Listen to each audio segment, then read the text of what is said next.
Tonight we're here to discuss Ravenscroft Reserve, and it's a four-part presentation. There's going to be four presenters, myself, Dale Slusser. I'm going to speak on Ravenscroft School, and that's where the trees came from. And then Inge and Imke Durre, they're going to speak later on. And then Monty Wooton, he's going to speak about the woods. There you go. And then Heath Towson, is that correct? Yes, sir. And he's going to speak about Coxe Avenue and its development. Okay, I'm going to start my presentation on the Ravenscroft School.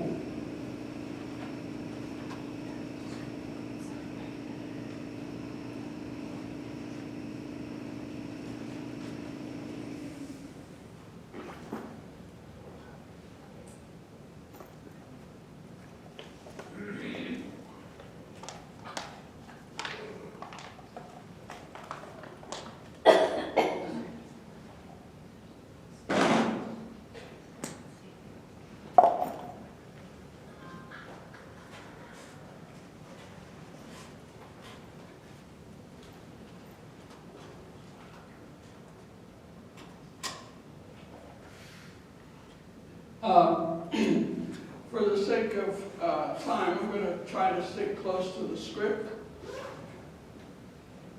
This is a history of the Ravenscroft School and Ravenscroft Reserve.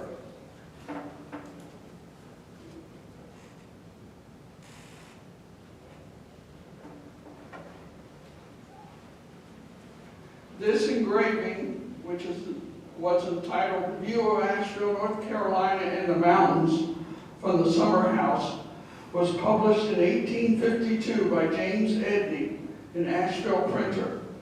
Notice that Trinity Episcopal Church shows in this engraving, and just northeast of Ravenscroft, it's just northeast of Ravenscroft, and it faces east, just as Ravenscroft does.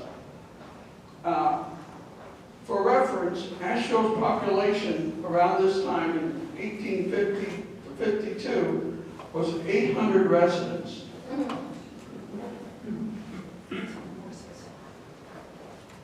Joseph Roland Osborne purchased 75 acres in 1845, and somewhere between then and 1850, Osborne built a three-story brick mansion that would later become known as Ravenscroft. The large tract of rural land that Osborne chose was only a few blocks west and south of the town center square. Osborne quickly sold off most of the 75 acres, reserving about 13 acres surrounding the site of his mansion.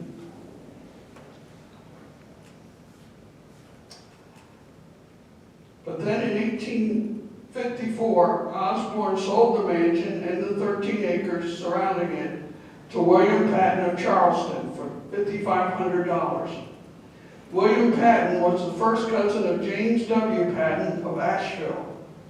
William's wife, Elizabeth Kerr Patton, was the sister of James W. Patton's second wife, Henrietta Kerr Patton. And those two ladies and their sister were responsible for starting Trinity Episcopal Church. In 1856, Osborne moved to Patton's farm, Swananoa Lodge, after he sold Ravenscroft, where he managed Patton's farm. In 1856, Joseph married Penelope Twitty of Rutherfordton. And just a little side, Penelope's sister was Annie McDowell, the actress, great-great-grandmother. And around 1860, the Osbornes relocated to Tennessee.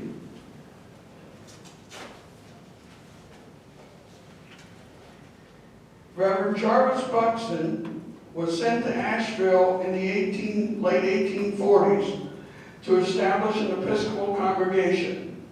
A small congregation was begun around 1847, and a suitable brick church was built in 1849 to 50. By 1854, Reverend Buxton realized that the vast western region of North Carolina was too large for one priest. The church in these parts loudly calls for some men for the work of the ministry, cried Reverend Buxton to the 1853 church convention. This coincided with the convention's desire to establish a statewide church school, for which they voted to build in Pittsburgh. The bishop asked Reverend Buxton to be the headmaster, but because Buxton's congregation here in Asheville was desirous of keeping their priest, they proposed to establish the school in Nashville instead. So the school was named Ravenscroft after Reverend John Stark Ravenscroft, the first bishop of the Protestant Episcopal Church of North Carolina. Its aim and purpose was not only to furnish facilities of study to older youth who might have had the ministry in view, but also to educate the boys of the church in the method of the prayer book and in all Christian culture.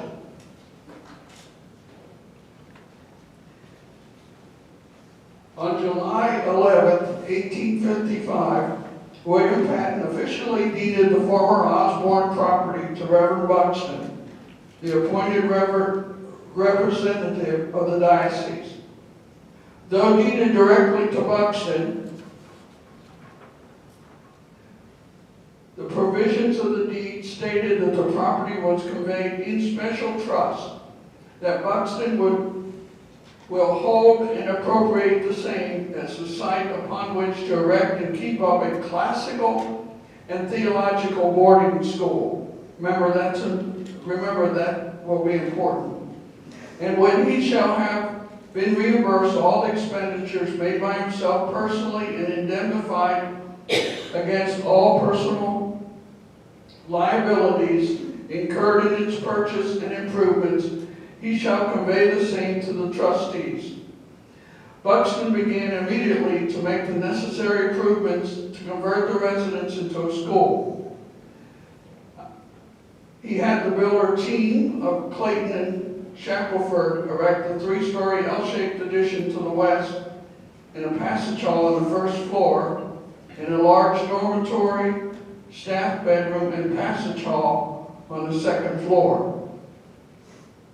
The Ravenscroft Classical and Theological School officially opened its doors in 1856. Reverend Buxton ran the new school along with his mission work and pastoral duties until 1861, when Reverend Lucian Holmes was appointed as the new headmaster. The school struggled on for the next few years, but finally closed during the Civil War.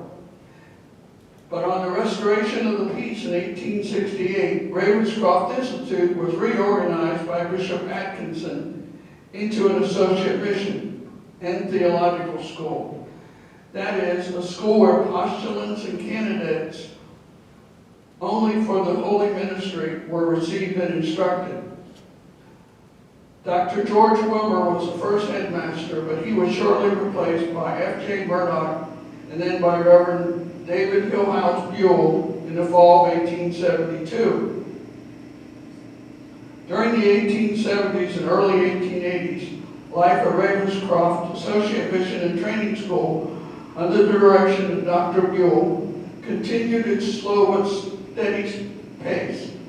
For those unfamiliar with Episcopalian terminology, like myself, an associate mission is the name of a house of clergy and/or laity living under a common rule, but with no formal vows, subject to the Episcopal oversight for evangelization and for educational and charitable enterprises.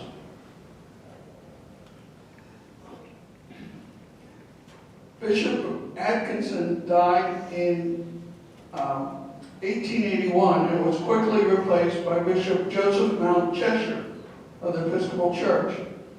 In 1884, due to the passing of Bishop Atkinson, a controversy complicated by the recent division of the diocese, which occurred shortly after the reading of the bishop's will, brought up the question of who owned and controlled the Ravenscroft property and its institutions.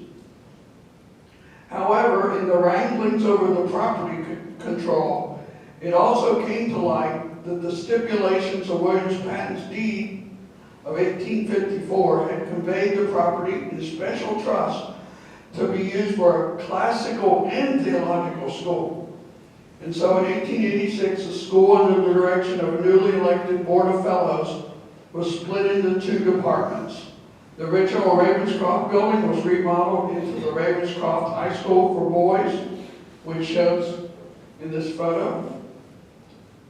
And a small classroom chapel building was erected in the front yard about where Graybar Electric is now, for use of the new high school. So this photo shows, it's the only photo I've seen of the classroom building. It's down there on the far left, just above the roof in the foreground.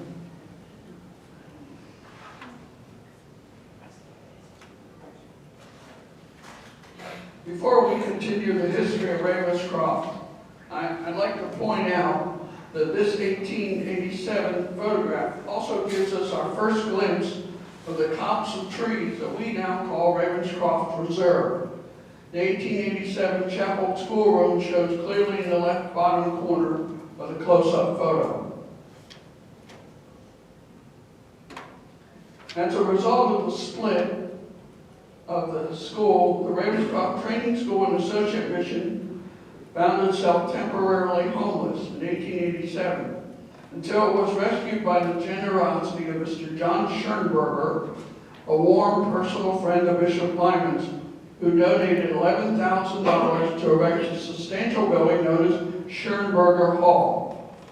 Schoenberger Hall was built just southeast of the old Ravenscroft building, immediately in front of the copse of trees shown in the February 1887 photo that we just saw. This bird's eye view from 1891 shows the entire Ravenscroft campus. Ravenscroft High School for boys with the classroom chapel in the front yard, Schoenberger Hall in the middle, and Buxton Hill, Reverend Buxton's home, which technically was not part of the Ravenscroft property per se, but it was adjacent to it, as well as the Trinity Episcopal Church and Rectory.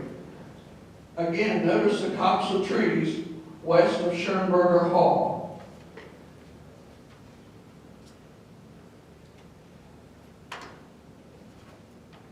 Ravenscroft High School for boys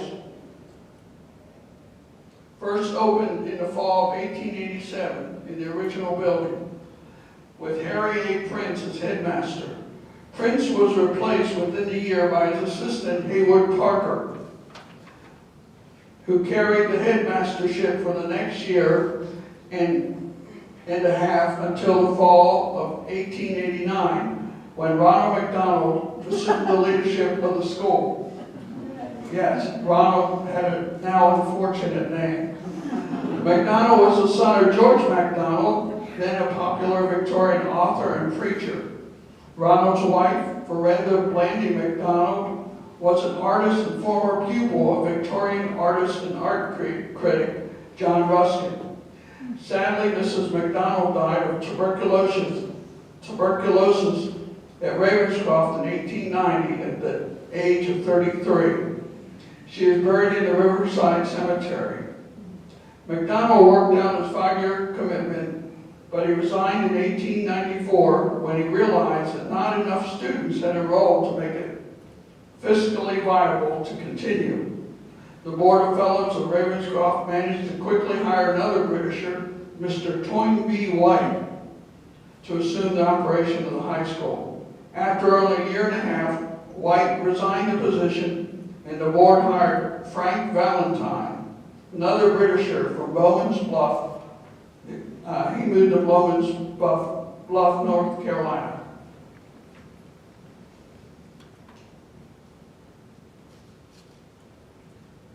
In 1898, significant changes came to both the Ravenscroft institutions and the Episcopal Church. The newly formed Missionary District of Asheville, which would ultimately become the Western North Carolina Diocese, elected their first bishop, Junius M. Horner. Also, by the late 1898, it was evident that with the rise of free public education, that the Ravenscroft High School was not needed. In June of 1898, Frank Valentine advertised for students for what I think was the last section of Ravenscroft High School. Then on December 18th of 1898, it was announced that Ravenscroft building, classroom and chapel building were both being remodeled by the diocese with the intention of being rented out as dwellings. In 1899, Mrs. S.R. Kepler opened Ravenscroft as a boarding house, and Frank Valentine and his family, who had moved out of Ravenscroft in 1898, rented the former classroom chapel building, which had been turned into a residence. Valentine continued to hold high school classes privately in his home until about 1901, and then he moved back to Henderson County.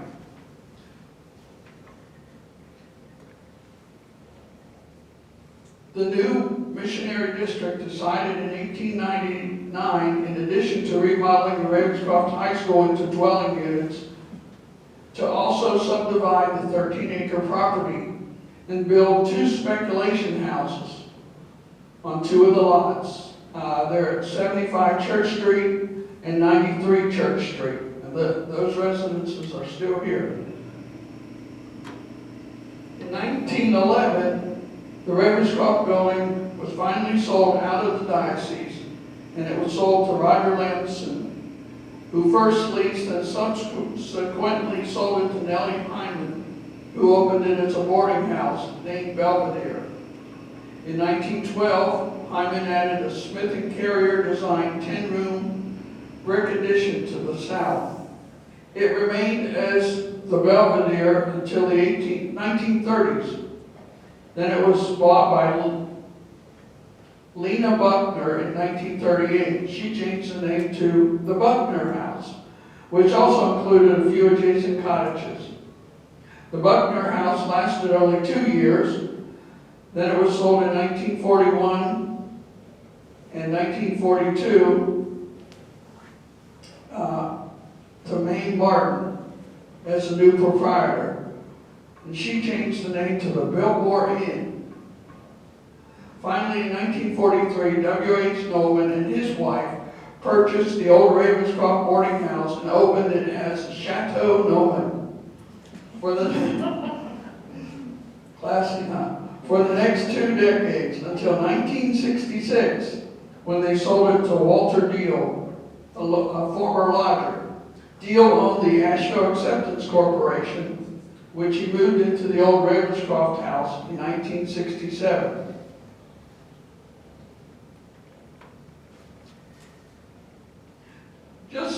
Just south of Schönberger Hall, though not technically on the missionary district land, was Buxton Place, the former home of the Reverend Jarvis Buxton, founder of the Ravenscroft schools.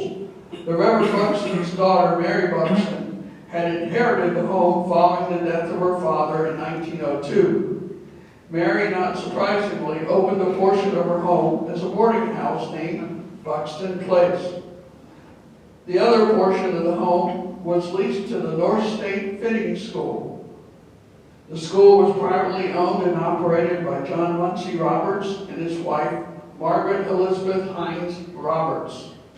The award-winning hometown author, Thomas Wolfe, was not only one of the first students of the school from 1912 to 1916, but he also immortalized the school in the nearby Schönberger Hall in his 1929 novel, Look Homeward Angel, when he wrote, Mr. Leonard had leased an old pre-war house set on a hill wooded by magnificent trees.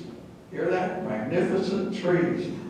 It faced west and south, looking toward Biltburn, and abruptly down on the south end, and the Negro Flats that stretched to the depot. Elsewhere, Wolfe writes in that novel, he liked to be there most in the afternoons when the crowd of boys had gone and when he was free to wander about the old house under the singing majesty of great trees, exultant in the proud solitude of that fine hill.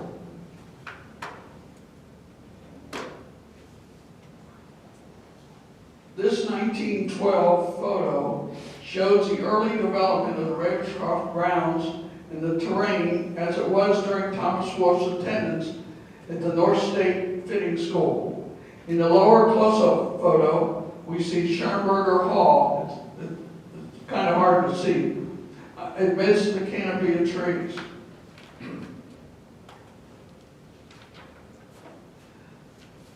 The trees shown beyond Schernberger Hall in this photo are those, or at least the ancestors, of the Ravenscroft Reserve trees. Unfortunately, Reverend Buxton's house did not survive the real estate frenzy of the 1920s Asheville. In 1926, the Buxton Hill Investment Company was organized to develop the Buxton Hill subdivision on a former site of Reverend Buxton's property.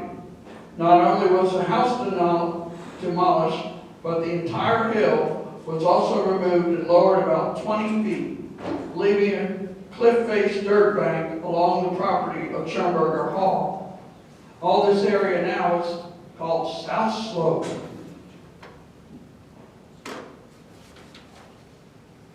Meanwhile, during the first half of the 20th century, while Ravenscroft was being used as a boarding house and in the hands of successive owners and managers, Schernberger Hall remained in the hands of the diocese, and it continued to be the home of the Ravenscroft Associate Mission and the bishop's residence for the missionary district of Asheville. In 1951, shortly after the resignation of Bishop Robert Gribbett, the diocese sold Schernberger Hall, the final vestige of property for the former Ravenscroft property, to Mrs. Laura Lee Horner for $18,500. Mrs. Horner married Junius Horner Jr., son of Bishop Junius Horner, a former resident of Schernberger Hall. Just a quick aside, Junius Jr. is in Thomas Wolfe's Locomotive Angel as Justin Raper, in case you're interested. However, in 1976, Mrs. Horner sold Schernberger Hall to Mr. Richard Whittington for his printing firm, Groves Printing. Despite efforts by local preservationists to save the building, in March of 1978, Whittington chose to demolish Schernberger Hall and build a new building. Sad. By the late 1970s, after going through a succession of managers, Walter Deal decided to close down his business and sell the Ravenscroft building. In 1978, David Black of the State Preservation Office happened to walk by and noticed that the building was starting to be dismantled, doors taken out. Black immediately contacted Jim Gray, director of the Western Office of the North Carolina State Historic Preservation Office, as well as the Preservation Society of Asheville and Buncombe County. A nomination was quickly prepared, and in 1978, this property was added to the National Register of Historic Places. Also working in partnership with the Preservation of North Carolina, the building was sold with temporary covenants, most lasting about 50 years. In 1979, to Dr. and Mrs. Stuart Davis Towler. The Towlers, under the guidance of local preservationists and PNC guidelines, hired architects William Moore and Donald Luke to design and coordinate the rehabilitation. Dr. Towler turned the building into professional offices where he had his practice and leased out other offices. Last year, the Preservation Society of Asheville secured permanent protective covenants of the Ravenscroft building to replace the temporary covenants that had first been put on the building in 1979. Okay, what about the trees? Although I knew from where they descended, I wondered why, with all the developments on and surrounding the Ravenscroft property, that the trees had survived. Well, the short answer is because the property was not developed. But I wondered why. In 1921, the diocese had the Ravenscroft property replatted as they had redirected Ravenscroft Drive from turning west towards Coxe Avenue to now continue south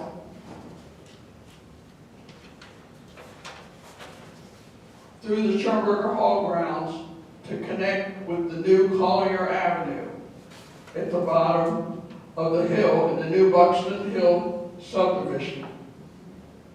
The parcel of land that resulted on the west side of the redirected drive was sold to E.W. Heath, 1921. Heath, in turn, had his parcel platted into 9 lots.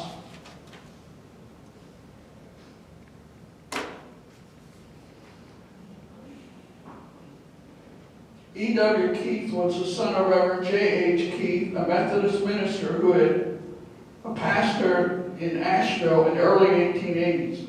Sometime around 1895, E.W. Keith returned to live and work in Asheville as a lawyer with the firm of Whitson and Keith. W.R. Whitson was the senior partner, and he was Keith's brother-in-law. In 1898, Keith married Hattie Davis of Bristol, Tennessee. The couple first settled in Asheville, and this is the key to why the trees were not developed. But in 1903, Keith contracted typhoid fever, which resulted in heart trouble. So in 1905, the Keiths moved to Puerto Rico. In Puerto Rico, Keith established a large pineapple plantation. In 1921, the Keiths returned to Asheville for a visit, as they were contemplating building a home and making Asheville their permanent home. It was on that 1921 visit, I believe, that Keith purchased the Ravenscroft land. He had also purchased the home at that time on Adams Street. However, he and his family were only in Asheville for a few years when in 1926 he was appointed Secretary of Elections in Puerto Rico. So Keith then assigned power of attorney to his brother-in-law, attorney W.R. Whitson, to handle the real estate sales of the Ravenscroft lots. The lots, however, were never sold individually. Instead, they sold in 2 groups to separate real estate developers. But apparently nothing was developed, and in 1930, and then another transaction in 1931, all the land was sold back to Keith. Keith and his family eventually moved back to Asheville in the late 1930s or early 40s. Keith died in 1947, still in possession of the undeveloped Ravenscroft land. Hattie Keith, his wife, died in 1953, at which time the land was willed to her heirs. That's another key. The land even became part of the wills of 2 of the heirs when they died, until finally being sold out of the family in 1995 to Richard Brown and Susan Edgerton. Just a brief look at this photo that I found here at Pack Library from 1925. Not only does it show that the Sawyer building being built under construction on the left, but it also shows the Coxe Trees, the Ravenscroft Reserve. Also, take note that not only had Keith not developed his property, but the planned extension of Ravenscroft Drive was not yet open. Of course, Buxton Hill also had not been demolished either. That came the next year. In 2005, Brown and Edgerton sold the still undeveloped property to Power Development, who in 2006 announced the plans for one of the largest development proposals to hit downtown Asheville's South Slope today, was the report. Ravenscroft, a 4-tower hotel condominium complex proposed by Power Development, was to include 4 new buildings at 12 stories, 1 at 12 stories, 2 at 14 stories, and 1 at 20 stories, to include 450 residential units, plus office and retail spaces.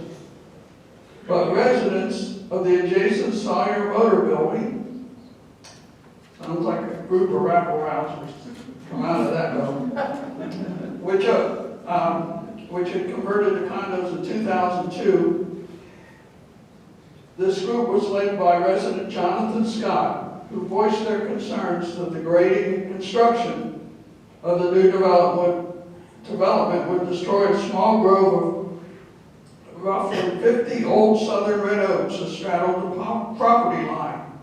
The trees, the trees, the trees. That's what this is all about, proclaimed Jonathan Scott. Eventually, in 2008, Power Development redesigned the project.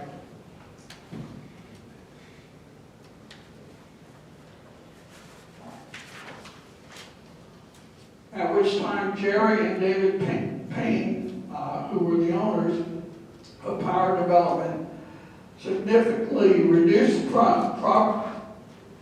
project size to 5, 6, and 7-story buildings to include only 150 units. The developer even agreed to save the grove of trees, bringing high praise from activist Jonathan Scott.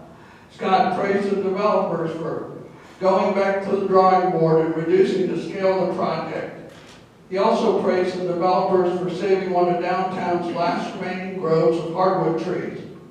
Unfortunately for all involved, the property was foreclosed on in 2011, with all verbal agreements to save the trees nullified.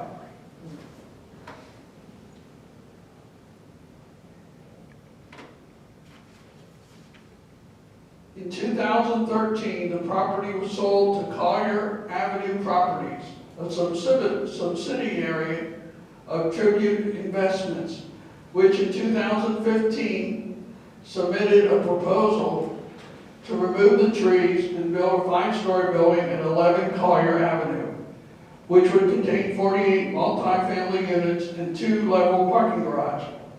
This project was in conjunction with the Tribute's proposal for additional units at 150 Coxe Avenue, just west of the Collier Avenue property. But then came mother and daughter duo, Inge and Imke Durre. Stay tuned, they will speak later.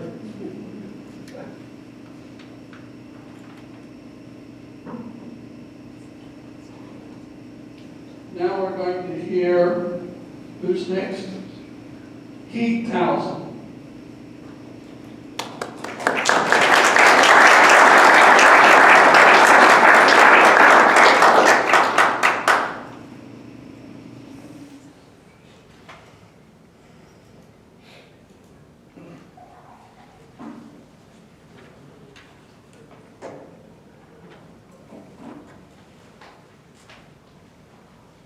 All right, can everybody hear me okay?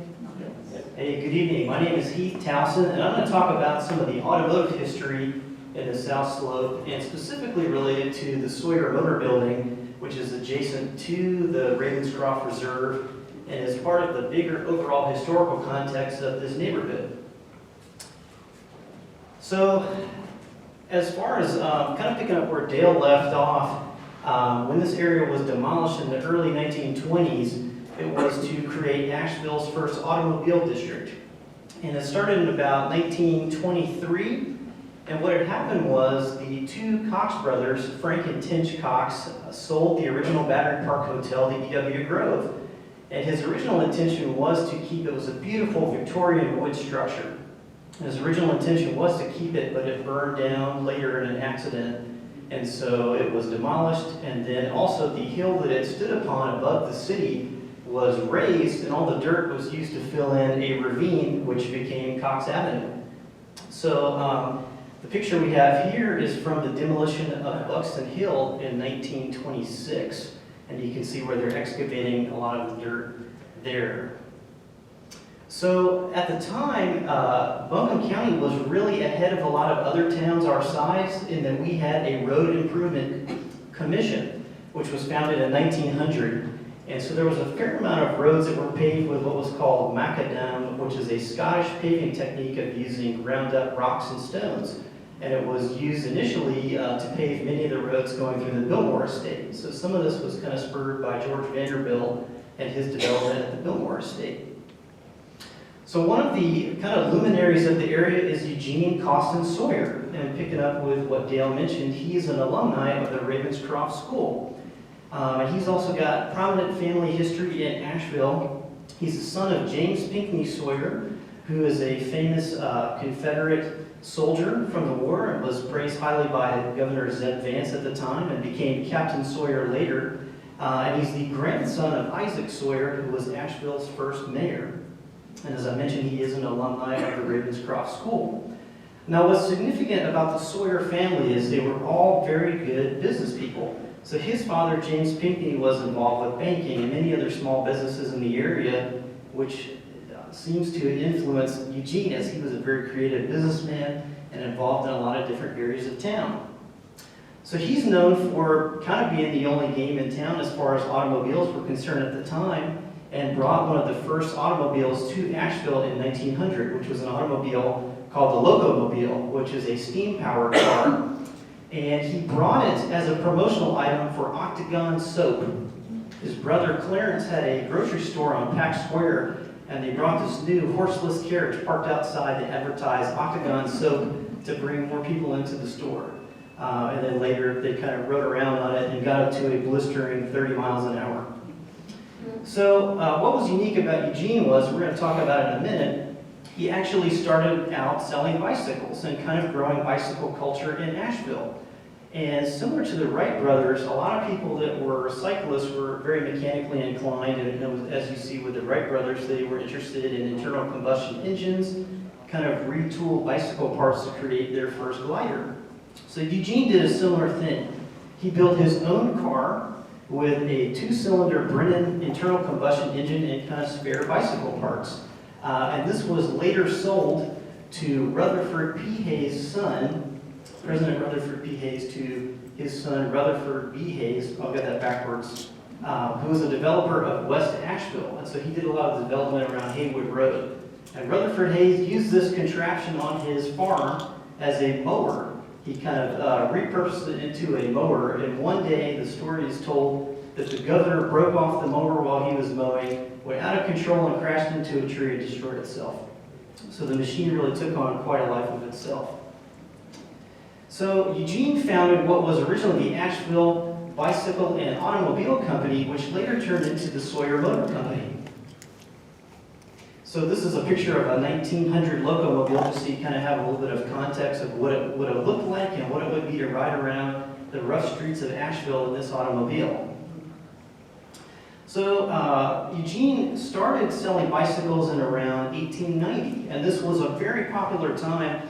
So just historically of context, you'd be coming out of the Gilded Age, which was from after the Civil War, into the Progressive era of starting around 1890 and moving on into the 20s. And culturally, there's a lot of different things going on in this area. You've got the women's liberation movement, women's suffrage, and women are wanting to get out of the house more. So they're inclined to buy bicycles, automobiles, and Eugene really hit upon that market of people that were on the go and the times were changing. So this picture is of Eugene. He's in the fedora hat on the left-hand side in a 1915 Hudson race car.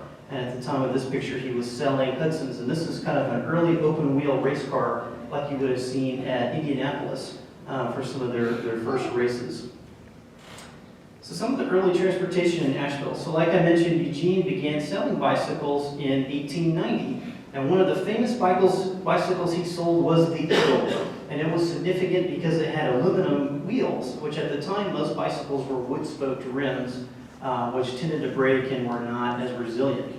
And so he sold bicycles to much of Asheville and put on one of Asheville's first bicycle clubs, and was known to organize a bicycle parade, where he led the parade. And this is also what he cites his longevity to. He lived to be 95 years old, and he was quoted as saying he thought he lived that long because he would run alongside customers as they were test driving bicycles to make sure they knew how it was working and to have a good time. So that's what he did. So he began selling automobiles, and one of the cars he sold was to Inge Coxe, who was one of the main developers in Nashville.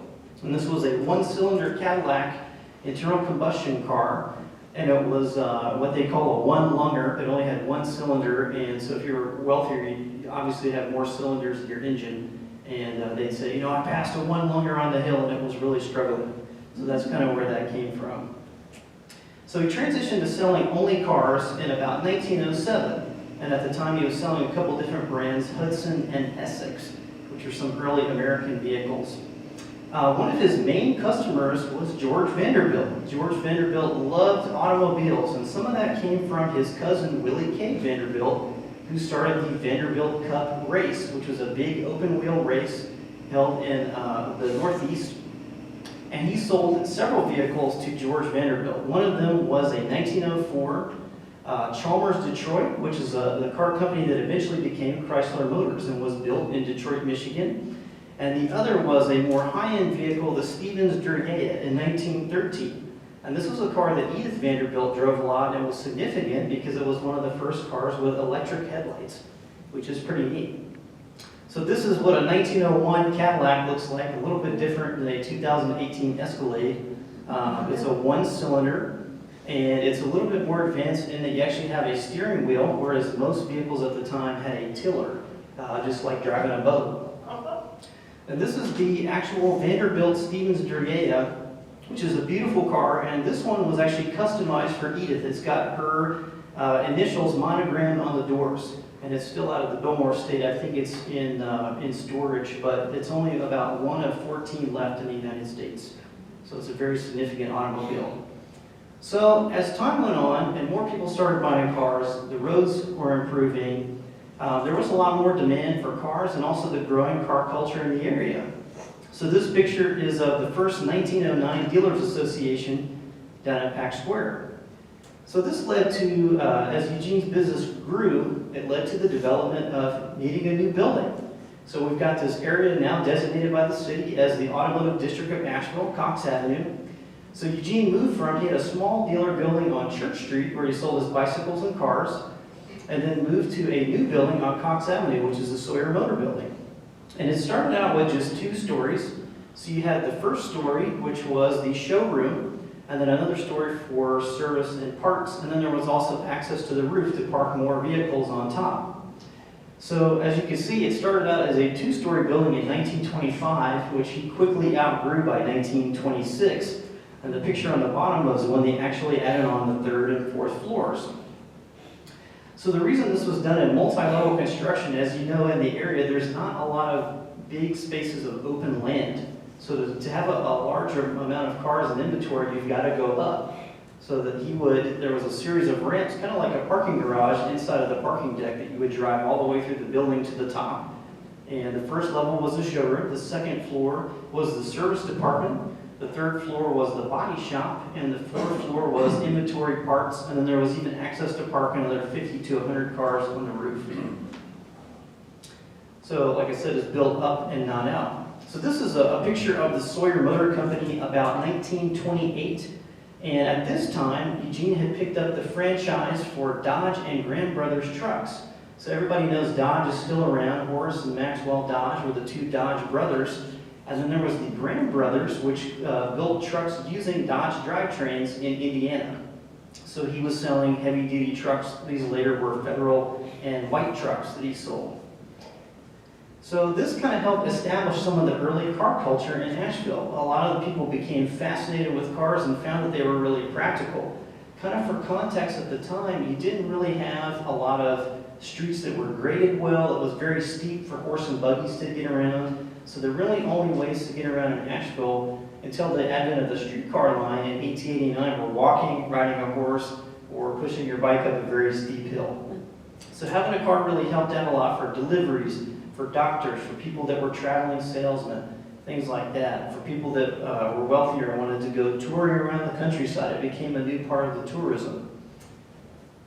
So one thing that was kind of interesting I found about Eugene through the research was he was a little bit ahead of his time as far as recycling oil went, and he developed a stove to heat his service department that would use recycled motor oil. And he was praised at the time as being highly inventive, and it seems like a pretty good adaptive reuse.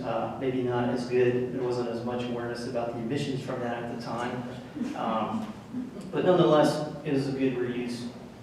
So Eugene Sawyer occupied the building until 1940, and he would add on a couple other franchises, selling Studebaker, adding on Federal trucks, and for heavy-duty truck sales until 1940, when he decided to move to a little bit smaller location. So at that time, the building was taken over by Matthews Ford, which is a name, if you're from Asheville, has been around here for a long time, and it was founded by Raymond Matthews. And Raymond came from Wilson, North Carolina, where he began selling cars for Chevrolet and Buick in 1925. And later he got involved with the Ford dealer, as well as Hudson and Essex, which is part of Wilson Motor Sales Company, where he really got his head start. And then he became more involved in the Ford Dealers Association down in the central part of the state, and did so successfully that he happened upon another dealer franchise at the time that was looking to sell out, and that was the Richborg Motor Company. So John Richborg was looking to sell his franchise. Raymond Matthews was looking to move to Asheville, so he bought the Richborg Motor Company that was up the street from Sawyer Motor Building. That's where it used to be the WEGA gym. It's right next to the Buncombe County DSS building, and it burned down in the late 70s. It was a beautiful brick building that was later also Parkland Chevrolet. So he bought up that building and started his Ford franchise there for a couple years until he was able to lease the Sawyer Motor Company from Eugene Sawyer starting in 1938.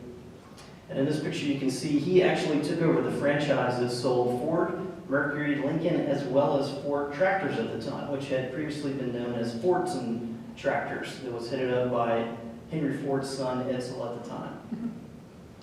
So they did sell Lincoln, Mercury, and Ford were the top models they had at that time. So this is some pictures of the Richborg Motor Building that was up the street from us, and it followed a lot of the trends similar to Sawyer of having beautiful marble floors, tall ceilings, plants. I mean, they were definitely meant to be very opulent architecturally, on the interior and exterior. So it's a really neat thing. It's much different than when you go to the car dealer today where you just sit in a plastic chair and have a cup of lukewarm coffee. So I want to show a couple other pictures of when Matthews Ford was here on the street, which you may not have seen before, just to give you a little bit more context of what the building and the cars and stuff looked like at that time. So this is a shot from inside of the building, which there's really not a lot of Sawyer, from the Matthews service department, where they had a hydraulic lift you can see in the middle, and it was a beautifully tiled with subway tile and nice epoxy enamel floors. And they would have had Wolfe's Head Oil, which was one of the big oil companies at the time.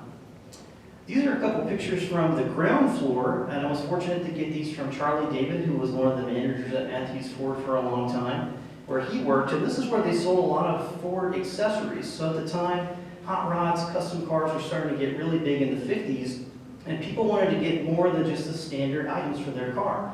So in this area, the dealer, they would buy a custom steering wheel, new headlights, taillights, trim pieces. So this is what these pictures are from the guys who would have sold these accessories, and it was also a way for dealers to make more money after the sale.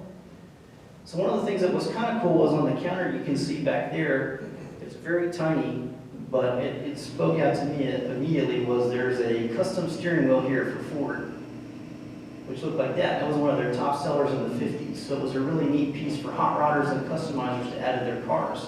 And at this time also, a lot of hot rod culture and street racing was kind of going on in Asheville as it was in much of the other parts of the country.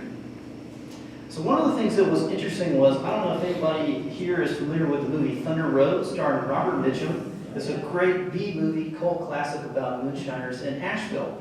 But one of the things that's cool about Sawyer Motor Company was they had the exclusive contract with Robert Mitchum's company, DRW or DRM Productions, to work on all the Ford cars.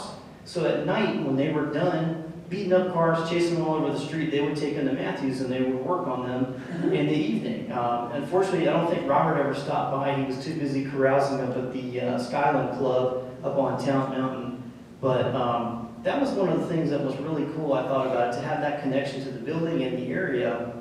And in a conversation I had with Charlie David that worked at Matthews for a long time, for about 40 years, I asked him, I said, Charlie, is it true? So one of the shots that's highly debated in the movie is there's a shot of a Thunderbird engine in a 1954. And everybody says, oh, it's fake. It didn't happen. I said, Charlie, was there really a hot rod moonshiner engine in that, out of this Thunderbird? He said, yes, it was. And we worked on it. So that kind of settled that. The other thing that I thought was funny is there's a lot of different cars and people that came through. And if you ever seen some of the 60s, there was a lot of really crazy advertising campaigns. One of the things Charlie told me they did was they brought one of Elvis's limousines into the showroom to attract people to take a look at new Fords. It was this, gimmick. It wasn't a Ford, it was a Cadillac. But he said one day a lady came in with a little small folding chair and sat in front of the Cadillac, and they just kind of watched her throughout the day. They said, excuse me, ma'am, can we help you buy a car? And she said, well, no, I just want to sit next to Elvis's car. And she sat there in the showroom the whole day, just wanted to be close to where Elvis had been.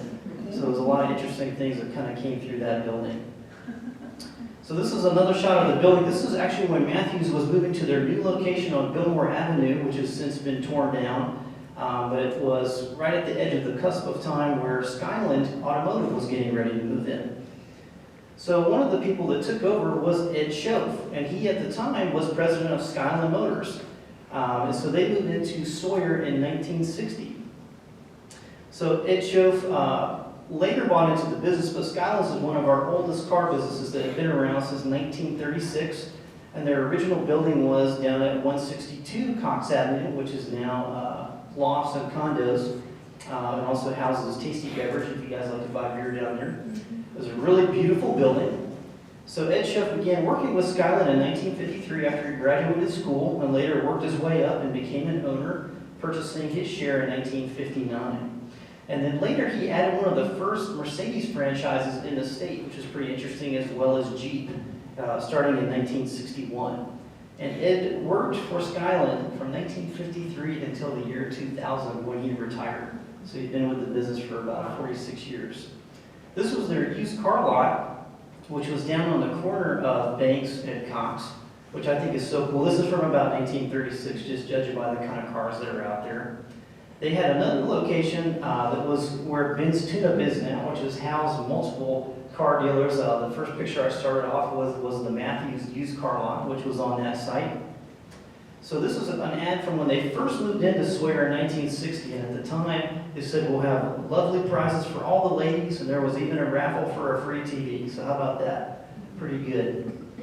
So these are some pictures from inside of the building. This would be in the early 60s when they were selling primarily Oldsmobile. So a lot of these are older Oldsmobiles from the early 1960s, really beautiful cars. Just so you kind of have a little bit more context of what it looked like. After Skyland moved to their new location on Smoky Park, which was one of the biggest dealers in about 1970, the building was vacant for a little while until the Coleman Tire Company moved in. Coleman Tire was a tire recapping company, so they did retreads and recycling of tires, and they also did like small level repairs and tune-ups on the ground floor. And one of the things that was interesting was there was actually a chute through the floor where they would throw the tires down. So the tires would be delivered through the back of the building, and then guys would be just chucking tires through this hole in the floor all day where they would be stripped of a lot of their cord. It's extremely labor-intensive work to retread tires with, taking the old treads off, melting all that down in a giant boiling cauldron of rubber, tar, other gross things, and then recapping that in a mold. So that was there really until about the early 70s, until the early 80s. And at the time, the trend was there was a lot of dealers moving out of downtown, as much of the other retail did. And Coxe Avenue housed actually several other tire recapping factories at the time. So it was kind of an interesting period on the avenue. So the building remained vacant for a couple of years after Coleman Tire moved out until Randy Richards with Precision Automotive moved in. And he at the time was repairing foreign automobiles, British cars. And his vision was to create like a grand plaza for automobiles in that area where he would sell cars, work on cars, store cars, and have a really elegant, opulent area at the time. And this would have been in the early 80s. And so that continued on. He began selling cars there in the early 90s and continued until his location decided that they moved their shop out to Sardis Road out in Candler. And it's a really neat story. My dad had an awesome Healy, and he used to take his car into the Sawyer Motor Building through the garage door on the front for Randy to work on it for extended periods of time. So it was a really fantastic place. So what happened after all the automobile stuff? Well, the condo building was redeveloped, and that started in about 2003. So the bottom floor was originally slated for retail space. The second floor was where the parking garage would be for condo residents, and then the third and fourth floors would be condos. So it was a really neat adaptive reuse of the building. One of the things that's interesting, so I work in the bottom floor of Sawyer, and one of our business partners said he remembered at the time when they first looked at it, they weren't sure about whether it would be a good place that would be quiet. He's like, you know, are we going to hear cars in the parking garage all day? So they had Harry Pilos, the developer at the time, drive his Range Rover up and down through the building, and luckily they didn't hear anything, so they were sold, and we've been there for the last 15 years. So it's really been a great place to work. So there's 25 condo units there. Then we have retail space, which is our business, an accounting firm on the bottom floor. And so the future looks ever brighter, especially with the potential of and the gained awareness of the Ravenscroft Reserve. So thank you guys very much for your So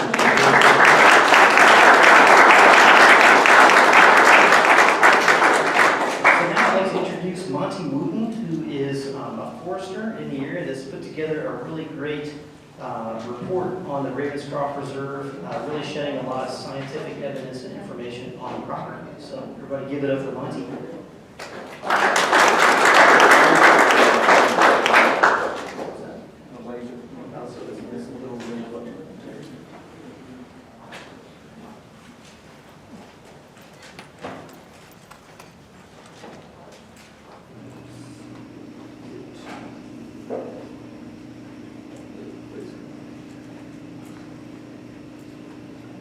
May take me a minute to get When this is done, it's recording. Just turn that button on. Yeah, yeah. Just push it. Yeah. And then what? She didn't say. I guess wait a minute. Yeah. That's all. Yeah. Okay. Thank you. Sorry, yeah. That's okay. Thank you.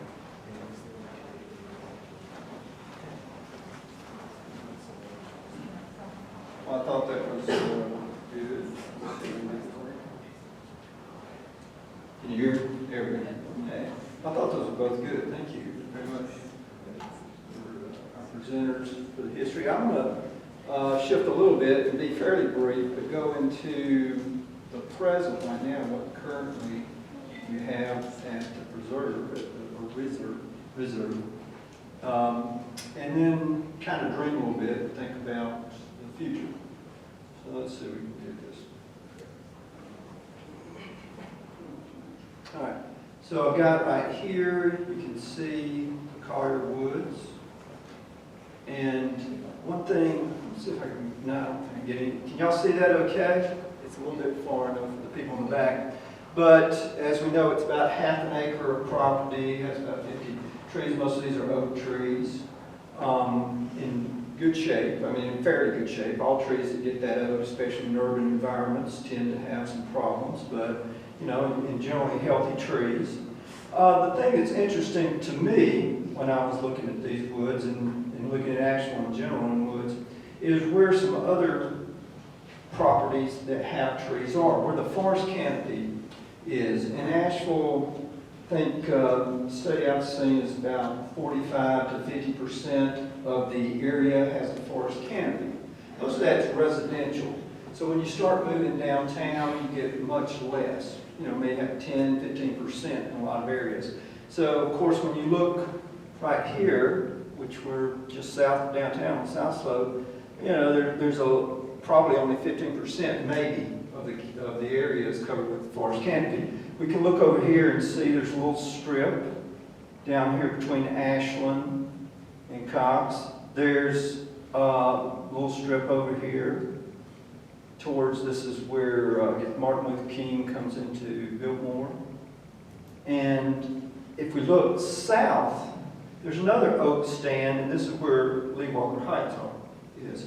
So right now, you know, that area has been like Heath was telling us, Matthews Ford has been demolished, and then those woods right there have gone with it. So far, that part hasn't. This is a fairly steep slope, and if you look at a lot of the trees that are left in a downtown area, a lot of times it is those little lots that couldn't be built on. They're little ravines or they're very steep slopes, and that's what we end up with. But then if you start looking further west, we start thinking about this. We get over here, this is Aston Park. Get over into Aston Park. You get right along South French Broad in front of Asheville Middle School. And you can see a fair amount of trees between the residential areas where there's a ravine right there. If you go even further west, you go back behind the middle school, and you get in behind the field. And right now, this was done in 2015, so that's the site. They were just building on the new school right then. But there's a large area of woods that connect kind of up to Ashton Park and then go down. Now, if we went further south and we think about it, you start heading to the Tech land. First, you go across where Depot Street is. There's a park right there. I forget the name of that park, where Depot is. And then there's Choctaw, where French Broad hits Choctaw. There's a large area of green space right there, if you've ever noticed. Then if you look, going on down Depot, but you go up towards where the pool is, the Walden Pool up in there, there's a rec area with trees. And then you start hitting the Avid Tech property. Avid Tech property is a large expanse of woodland. It's, you know, probably the largest we have there in the south. If you go across the river from Avid Tech, you're at Biltmore State, right? You're at an 80,000, I think, acre holding of basically a green space. So, and now let's also think about going, let's go to the east. When we go to the east, we have a McCormick Field here. There's some woodland right along here, and then right where Memorial Stadium is. When you go even further from Memorial Stadium to the east, you go into what is now a park there. And then you go from there onto the mountain that goes all the way across to Kenilworth, which is a large wooded area. By that time, you basically have hit the mountain ridge and you're, you know, headed out. So the thing that's interesting to me when you look at the woods here in Collier is you're basically between two fairly large systems of woodland. You've got, once you get to over to the middle school and south, down to Avid Tech and on south to even to the Biltmore State, you've got a fairly good connectivity right there. When you start going to the east, you have this area of a parkland that then connects over into all the residential area of Kenilworth and all the wooded area there. So if you'd indulge me, I just started thinking about this and looking at this, and I'm going to go through a few more. I've only got 4 of these, so I won't bore you too long, but a few more of these slides to look at.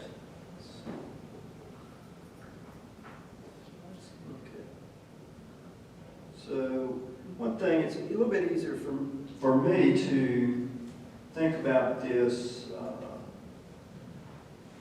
when I remove the aerial photo to just look at the site itself. So here's what we currently have. It's just basically what I was showing before, but it's just closed in here on the Collier Woods. And you can see just the woods like they are now, what the major canopy is right now. But this is the thing that I've added here only was a little bit of what if we just took current laws and things. And let me go back for one reason first. That's good. Close that out. Look at here.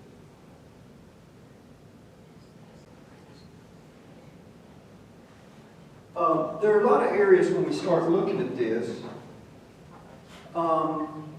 well, you can't really see it. There's a little barrier there. It's just grassland. If you start thinking about it, there are several areas. You can't see it all, but right there, that's completely a bare area. There's a little circle right here in a residential area that's just open, grassland. There's a lot of little places that have slopes that a lot of times people just put miscanthus grass, or they're just kind of, they're too steep to build on, but they don't have trees. So there are opportunities there to increase our tree canopy cover. And one of the things when we start thinking about that, one way we can include it is just in current situations that we have now, the current laws and current statutes, there are ways to increase canopy cover. One of the things that happens is, if you think about it, there's a landscape ordinance. And landscape ordinance, when you build on a property, if you've changed it a lot, you have to come in, you have to plant a certain amount of trees, shrubs, things like that. What happens in about 5 years after that, some of those trees die a lot of times. You know, they get hit by a truck, moving in, or something happens to them. Do they get replaced? Do y'all see them replaced? No. No. I across me where the Bank of America is, I keep watching it. It's like every 2 or 3 years one of the trees dies and they don't replace it. Well, you know, according to the ordinance they should be, but is there funding for anybody to do that? Well, you know, there's not a person in position in the city of Asheville that's going around, because the city of Arbors is busy with a lot of other stuff. So, you know, if that was done, that would be one way to have more tree canopy cover. There's a lot of spaces in Nashville, some of the city's spots, that just aren't filled. We have planting spaces that aren't planted along, you know, along the streets. And one of the reasons is just funding. You know, we don't have the funding for it. So, in another one of those areas, as I said, I couldn't show it on that photo, but I was looking at it. AB Tech, after they had done their new building, there was this gigantic slope that they have, very, very large, several acres, and it's basically just grassed, you know, right now. So, even using our current statutes and everything, we could increase our canopy cover and start getting some connectivity among the different little islands of tree canopy that we have. So let's take that up maybe one more step.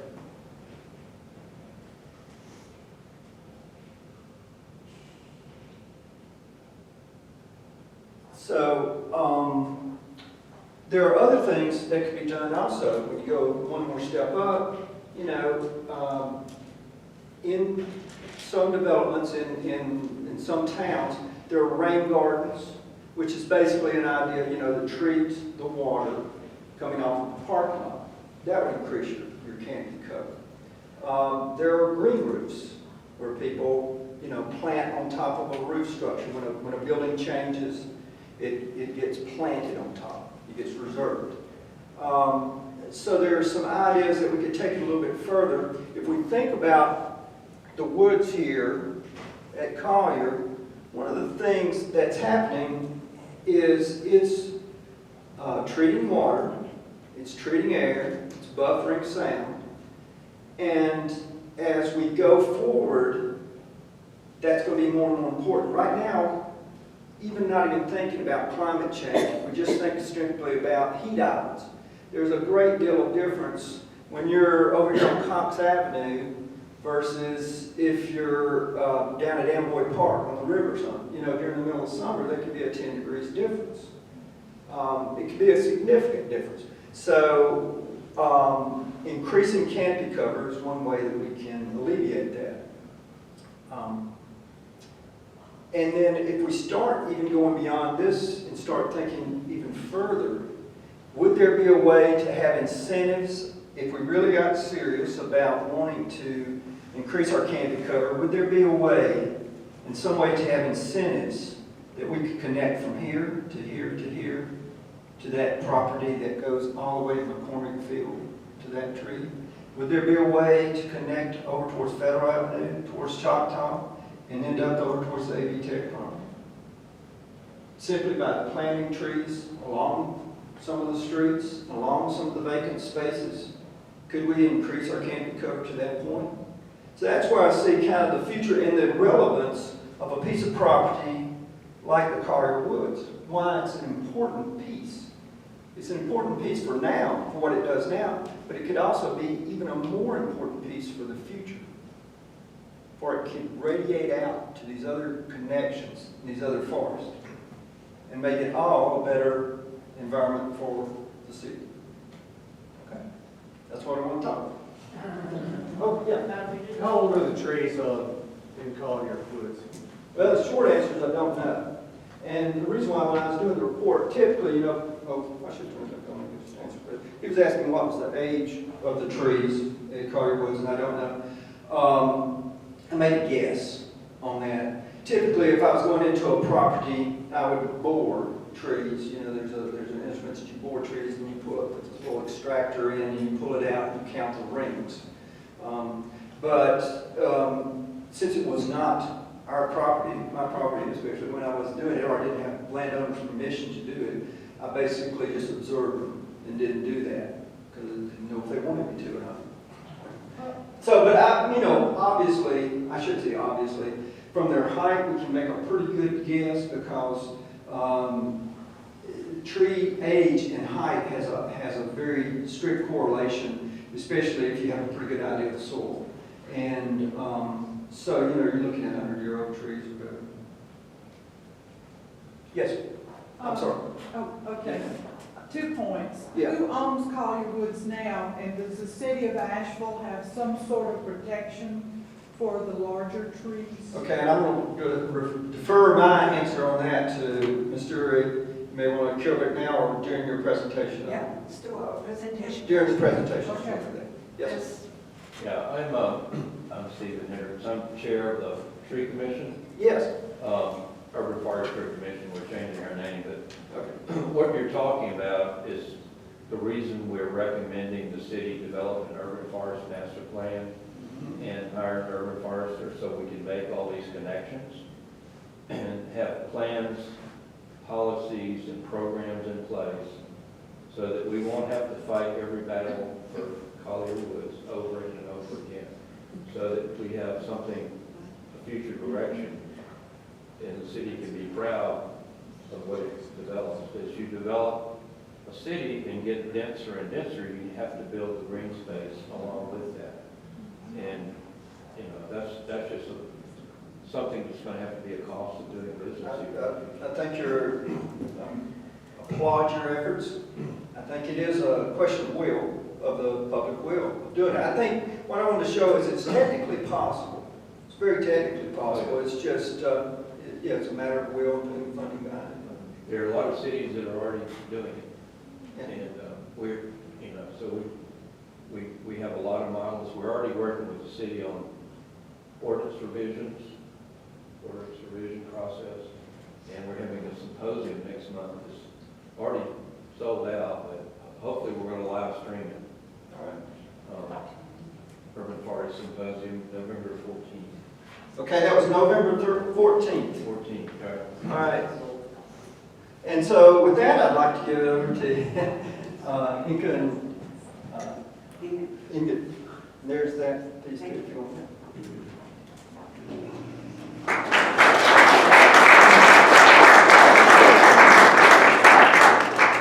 So we were told that we have until 7:45 until we are told to pack up because they closed the library at 8. Unfortunately, the posting was 6 to 7, but we had anticipated to go from 6 to 7:30. So bear with us. Things have gone a little more slowly than anticipated, but we have about 10 minutes or 15 for the last part of the presentation, and Imke is going to be the speaker. Okay.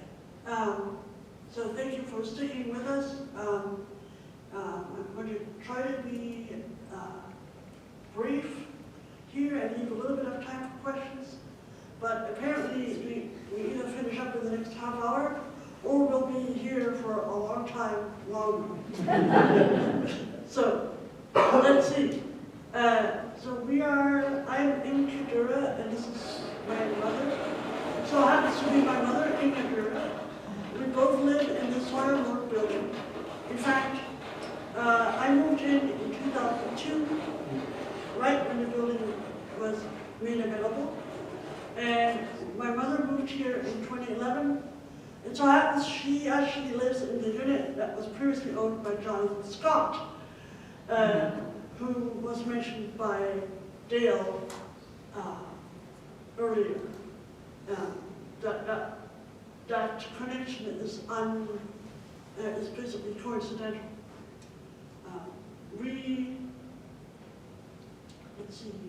We first, I was very marginally aware of the trees early on because as a person who was blind, I depended on people telling me about these things, and I wasn't really aware at the time what kind of a significant set of trees was living right next door. So I supported Jonathan Scott's effort to try to preserve them, but I was otherwise occupied at that time. And in 2015, one day when I got home and we got our mail out of the mailbox, we found a letter from the city of Asheville announcing to us that there are development plans on Collier Avenue and there would be a meeting at the Downtown Commission 4 days later. And we were kind of in the throes of finishing our taxes. So we decided we were going to do our taxes first and then worry about the letter. So the next day we looked into it and we figured out that yes, it is the block of trees. And at the time, we did go and attend the Downtown Commission meeting. We were told it was probably too late to do anything. And at the time, the timeline we were told was that things would move through the city process and get final approval in May, and maybe ground would be broken in the summer of 2015. And as of today, October 2019, the trees are still standing. So the credit of that goes to a lot of you, to a lot of the community that supported us, and last but not least, to the owners of the property, which is Tribute Company that purchased the property in 2013, as Dale mentioned. Nowadays, what's nearby other than the Automotive building, it's Great Electric. Up the street is the Asheville Brewing Company. We're just southeast of the intersection of Coxe and Hilliard. We communicated with our fellow residents in the Automotive building and ended up, after some searching, we're lucky enough to find Monty Wooton here to do an arborist report for us, to do a tree evaluation to assess the value of these trees. And he identified the historic, ecological, and scenic significance of the Coxe, mentioning many of the factors that he now explained in his presentation. And that sort of told us that this is not just something that affects us personally, but it's actually a bigger, it's a bigger cause. And isn't it always the case that the people that have some personal connection to a larger cause are the ones that actually allocate the time and energy to actually do something about it?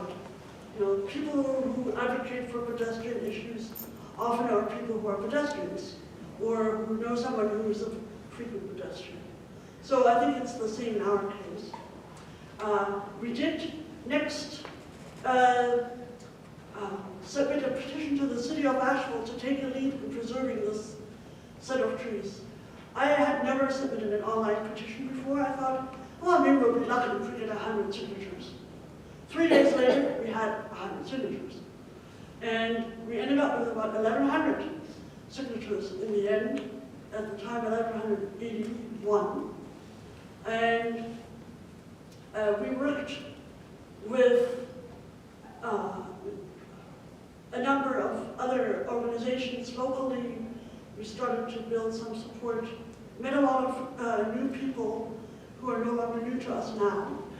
And we eventually, through a realtor friend, connected with the owner of Tribute Properties and asked about, would they be willing to sell, preserve, or maybe even swap properties. And the owners indicated their willingness to consider it. And on September 6th, at the City Council meeting, still 2015, the council asked the city manager to look into properties to swap with Tribute Properties. In the meantime, we had to contact the Preservation Society of Asheville, Buncombe County, and thereby met Dale Slusser, who informed us about this connection to the Ravenscroft School and such that you heard about earlier. And so originally we had called this little copse the Collier Avenue Wood, but at that time we thought the name Ravenscroft Reserve would be very fitting once it is a reserve. And so this is an aspirational name. We founded what you now know as the Ravenscroft Reserve Initiative, which is kind of, a grassroots organization solely dedicated to preserving this wood in perpetuity and preserving it from any further development. Thanks to Julie Mayfield, who approached us after the September 6th City Council meeting, we were able to get fiscal sponsorship from Mountain True. This basically means that you can operate as a nonprofit with sort of Mountain True as an umbrella. And that is currently still our status. And so through the fall, we were involved in many meetings with the city and Tribute to try to arrange a property swap. Tribute actually made a proposal for one of the properties they were offered. And however, on January 12th, at the City Council meeting, the City Council decided to remove itself from the process and not pursue a swap. And so we then explored connections with Riverlink to try to arrange a possible property swap, sale, something. And by August, to sort of make this long story a little shorter, by August we actually had a meeting with Matt Maynard, one of the owners of Tribute Properties, and Karen Nolan, who was then director of Riverlink, and us, to try to discuss some alternatives. And in the meantime, then Tribute pursued some other projects, and so nothing further happened for a while. In 2019, this year, in May, we received a notice that now Tribute was planning to build two properties, one at the location of the Coxe, and one much larger property, the Ashland Coxe development, between Ashland and Coxe Avenue, sort of across the street and a little to the south, basically what you might think of as lower Coxe Avenue. This development is projected to have somewhere around 500 units of some commercial space and a parking garage. And so we contacted many of you, some of our past supporters, to see if there was interest in again, working to find out about pursue a preservation of this wood. And we kind of formed a sort of advocacy organization, which we called the Citizens for South-Slope Tree Preservation. And this group released a new online petition on August 1st and an open letter to City Council. The lead author of the open letter was Steve Rasmussen, and the petition owner is Karen McNeil. This time asking the city to only approve the Asheville and Coxe property if all of the housing would be combined in that property, and thereby the trees at 11 Collier Avenue would be preserved. Currently, that petition has, last I checked, it had 1,548 signatures. And so thank you to any of you here and anybody else for supporting us. I think it makes a big difference.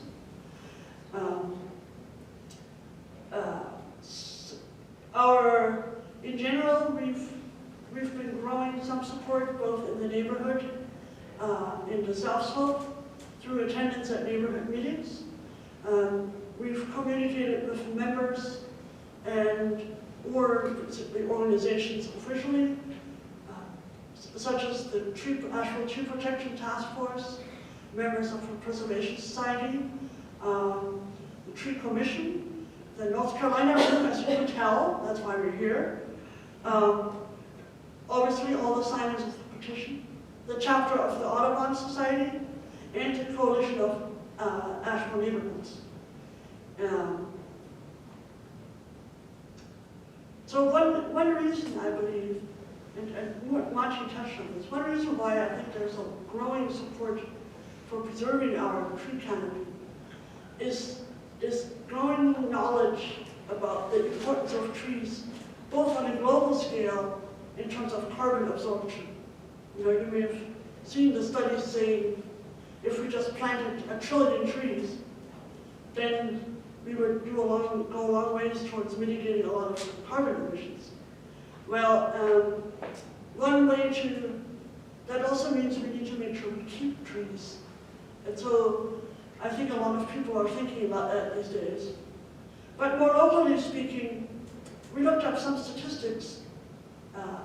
First, on the Trust for Public Land website, if you go to the park score link and type in Asheville, you will find that on average cities use about 15% of their land for parks.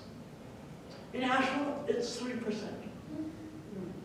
On average, 54% of people live within a 10-minute walk of a park. In Asheville, it's 44%. And on average, in the country, we've lost about 0.6% of trees. In North Carolina, 0.7% in various periods of 5 or 6 years in the early 2010s. In Asheville, over 10 years, ending in 2018, we've lost 6.8%. And probably if you extended that study to 2019, you'd see a significantly larger loss. So if we actually are able to preserve the Ravenscroft Reserve or Collier Wood and make it into a Ravenscroft, what would we do with it? Well, one vision that's kind of been formed itself over time is to create a passive park really aimed at conserving the wood and preserving it, but allowing maybe a trail for people to enjoy passively. Maybe to make the upper part of Collier Avenue a pedestrian zone, perhaps with historical markers, educating, informing people about the history that we all heard about today. So think of maybe a small woodchuck trail, maybe an adventure too, and sort of envision kind of a shaded respite among all of the hubbub of the South Slope. And you can really kind of start to, if you close your eyes, think about imagining yourself there in sort of a kind of cooler area than Coxe Avenue is these days in summer. So now I'm going to briefly talk about what a preservation plan might look like. Right now, it looks like this might involve a bargain sale of the property, which would allow Tribute to get a tax write-off. And the Ravenscroft Reserve would be in a position to be the buyer.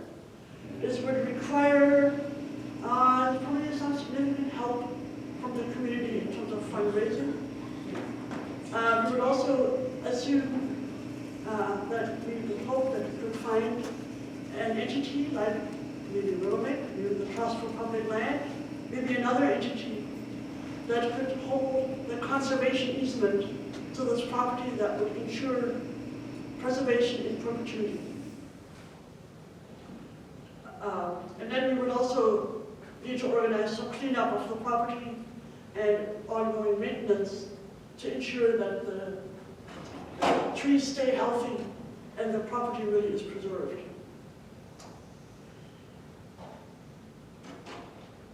So in closing, I think stay tuned. Negotiations are ongoing, and I can't speak to details today, but it could be any day, any week that you may hear from us.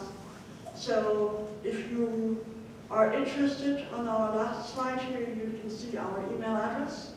If you aren't already connected with us and would like to be, let us know and we'll keep you in the loop.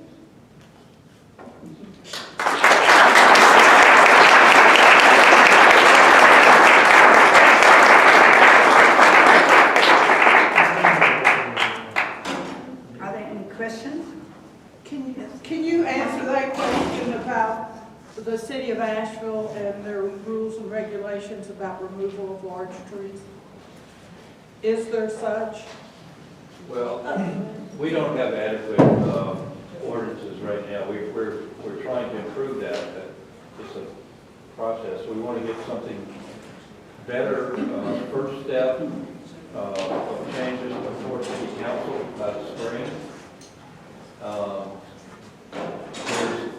There's nothing to prevent the owner of this property going in with chainsaws right now, is there? Not now. No. There's another property that was just sold in West Asheville that the trees on it, I know some of them are over 200 years old, and the property has been sold for development. That's why we need plans, policies, We need programs plans. in place. Well, we needed it 20 years ago, but Yes. we needed it yesterday, but we got it. That's the tough part of getting it done. That's what we're trying to do.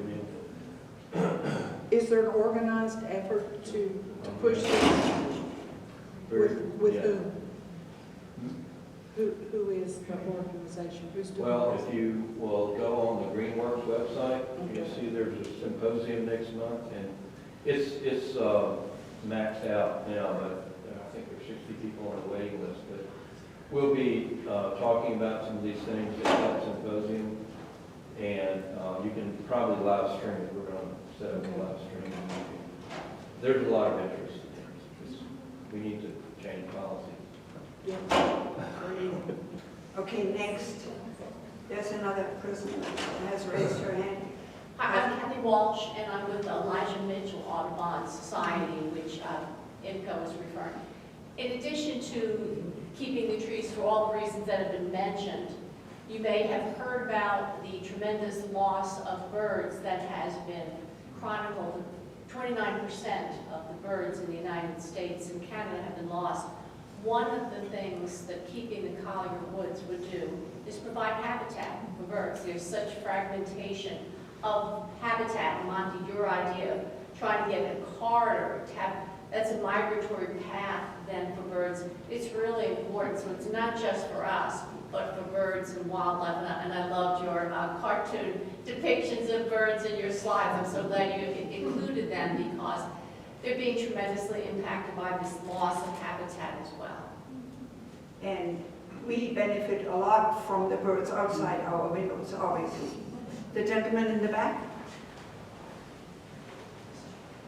My name is Roy Harris, and I noticed that in your presentation, you talked about South Slope. I think weekend may have been mentioned, but you never mentioned South Side. And South Side is just south of this property that you're talking about. And I'm an advocate for South Side. And one of the things that, when I came in, I was trying to figure out whether or not this was about saving trees, the neighborhood, or the Ravenscroft School. And so I see you put three things together. Now here's my concern. Do you plant trees? Organization, do you plant trees? You know, Greenworks is a local organization that has lots of volunteers. We have a former director here. And so The next question is, how many of you live in this neighborhood? Okay. Third question I have is, if I sit in the Vortex coffee shop and I look out the window, I think it's right across Banks Avenue, Collier Avenue is the next street over. Yes. There's a tree that looks like a rabbit during the spring. And the reason it looks like a rabbit, I guess, is because the basic vines have grown all over it. And every year it comes back. So what do y'all do about the basic stuff that grows in this? This same Collier Avenue little drop that you have here. Do you have a program for that? So we are just individuals who would like to preserve the forest. Okay. We are not professional arborists, and we just had the help from some people who knew about the area and supported our effort. I would like to recommend contacting Steve Hendricks and Greenworks with your questions, and they can probably help you as professionals. So the south side, in my knowledge, is not part of South Slope. They are two different areas in the city of Asheville, that's all I can say. So when we can help preserve trees in your area, I'm sure many of us would come and support your efforts as well. So we are very grateful that everybody who did come came and showed an interest in our effort, and we hope you're going to stay supportive. And if you haven't already received our emails through our pretty good-sized email list of supporters, we would encourage you to sign on so we can keep you posted, and we can contact you if there should be, a possibility to start with a fundraiser to actually take over the forest by a purchase. And that is not a large, it's not a small sum, I can tell you, if you know what the property values are right now in Asheville. There was a general that I talked about, general up front here. You kept connecting wooded area to wooded area. Is this an area unique to Asheville? Is this area unique to Asheville? Yeah. As I said, there are a few other spots around. This is unique in the sense that in that 7-block area, it's the largest woodland you'll find. Everything else is just like a little line of trees, between buildings or something. If you move further out than that, then you get up behind McCormickville, Memorial Stadium, you get into some bigger woodlands for sure. But this is kind of just unique for its little area. It's got its 7-block area. What makes it so important? Because it's the one that's left, probably. Everything else that was like that is pretty much gone. Thank you. I'd just like to say really quickly that a great example that you can follow and be encouraged by is the Audubon Society's property by Beaver Lake. Exactly. George Beverly was going to develop that. That's where the old country clubhouse was. And the neighbors out in Lakeview Park worked with Collier Avenue, which is now Asheville Greenworks. And we all worked, and we found a great owner in being the Audubon Society. They hadn't thought about owning land, but we had to think of an organization that could love it and take care of it. And look what they've done with that land. And that was going to be shopping center. Yeah. And it's that was the early 80s. I think. Scott Parker is. And it's a great role model for us that we want to follow. We No, I'm want saying to. that you can do it because we already did that with Right. Beaver Lake. Exactly. It doesn't happen every day. It's very encouraging And for us. the thing is, George Beverly charged the full price. He charged $407,000, as I remember. He would not come down, he wouldn't donate to it. I still, so, but we raised the money. That's right, so yeah, now it's about equal to that 1.2. I bet. I'm appreciate it. Thank you. Thank you. Any other questions or comments? Doesn't have to be questions.